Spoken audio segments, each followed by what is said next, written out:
5 ওয়াক্ত নামাজি হতেন, সুদখোরের অনুমতি নিয়ে কোরআনের মাহফিল করার কোনো দরকার হতো না। সেদিন এক জায়গায় শুনলাম টিওনো সাহেব প্রতিদিন ফজরের নামাজ এলাকায় ঘুরে ঘুরে এক এক মসজিদে পড়ে। টিওনো, তা বুঝেন যে লোকটা যদি কোনো মসজিদে গিয়ে নামাজ পড়ে তার ঘুম থেকে উঠতে হয়েছে কত টাইম, তার মানে সে তাহাজ্জুদ পড়েছে।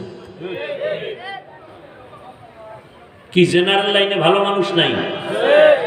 ও আমার যুবক বাবারা,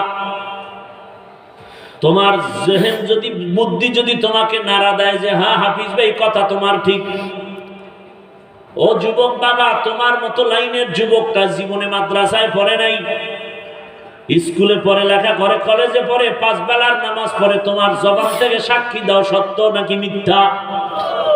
এবার নিজেকে প্রশ্ন করো, তোমার কপালটা কেন খারাপ?